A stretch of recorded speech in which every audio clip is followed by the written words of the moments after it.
In Chapter 2 of They Left No Crime Uncommitted, the author describes the inhumane conditions of his confinement in Bibb County Jail. It is nothing new. In fact, the jailed defendants charged in the January 6 protest and invasion of the U.S. Capitol are treated in the same manner. In a letter circulating on Twitter, Nathan DeGrave detailed the conditions of his confinement. I quote, "The harsh, unlivable conditions of our unit has caused health hazards that defy Department of Health regulations. And on at least 5 occasions, raw sewage has overflowed our unit, causing human waste to flood the floors and rooms. That's also in addition to the mold on cell walls, as well as the rusty pipes and dirty water that flows from these sinks. White rags turn brown when exposed to the water from our faucets." Close quote. It was Fyodor Dostoevsky who wrote that, "The degree of civilization in a society can be judged by entering its prisons." I think it is clear what our society has become. Such is the remorseless progression of human society, shedding lives and souls as it goes on its way. It is an ocean into which men sink who have been cast out by the law and consigned, with help most cruelly withheld, to moral death.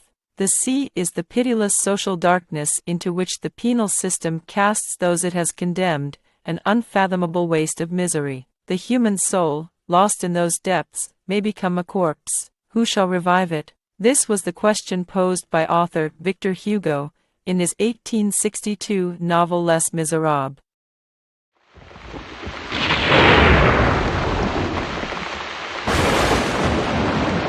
Chapter 2. Bibb County Jail. Macon, Georgia. After Judge Hicks bound me over for trial, the U.S. Marshals also bound me, with chains, as if I were a grizzly bear. I was dragged back to Bibb County Jail and shuffled to a cell block with other prisoners. Like the city of Macon itself, the Bibb County Jail is a gloomy, filthy, and utterly depressing place. Most overhead lights had been shattered, and all but 2 of the wide vertical plexiglass windows had been broken by prisoners and replaced with solid steel plates. It looked exactly like a dungeon. Many cells had standing water, and toilets that didn't flush. All had cockroaches, bedbugs, wharf rats, and 2-legged animals. The cells were one-man rooms with steel bar doors that opened and closed electronically. Because the overhead speakers didn't work, the jailers would signal you when it was time for chow by repeatedly opening and slamming the doors. You had a generous 5 seconds to get out or you would be locked in and miss chow. Occasionally a slow inmate would get his arm or head trapped in the door. The sadistic jailers thought it was humorous. I quickly discovered, however, that it was far preferable to have your head smashed and trapped than to eat what they called food. Aside from the thick vomitous odor that always pervaded the so-called dining room, you also had the appetizing task of brushing the cockroaches off the table before chowing down. Sometimes they were even cooked in the food. But at least those weren't moving. One of the 2-legged animals on my cell block was an obese slug appropriately nicknamed Gator. He was too fat to fit in a jumpsuit, so they scrounged up orange pants with an elastic waistband. Even these were so tight he had split the seams in front and half-mooned everyone in back. His privates were exposed and dangling when he waddled to my table. Disgusted, I picked up my tray to dump it and leave. "Are you going to eat that?" he asked, pointing to a large blob of gravy-covered fat in my tray. I told him no, but I spat it out after realizing it was fat. Quick as lightning, Gator reached for it and gulped it down like, well, a starving gator. I had to return to the sweltering cell block and its horrific odor of unflushed toilets, and now dead rats. But what I thought was dead rats turned out to be the feet and shoes of a man next door.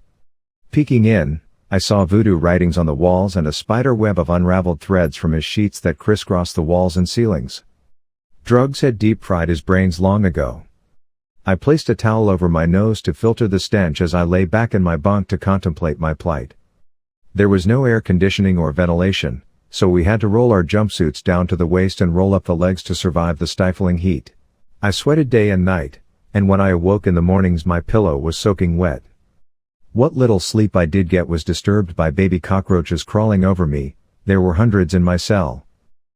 I also had constant nightmares of being chased by the police and of being shot at for no reason. I would awaken with violent muscle tremors and had to massage my legs to stop the spasms. I became claustrophobic and had panic attacks. The stress, the sleeplessness, and the inedible food caused alternate bouts of constipation and diarrhea.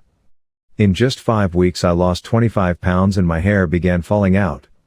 And, as if I weren't miserable enough, an older black man in an upper cell block began singing, "Come by here my lord, come by here, someone's hurtin' lord, come by here." Nobody came, of course. Except Gator. Every night I could hear him grunting and whacking off 7 cells away.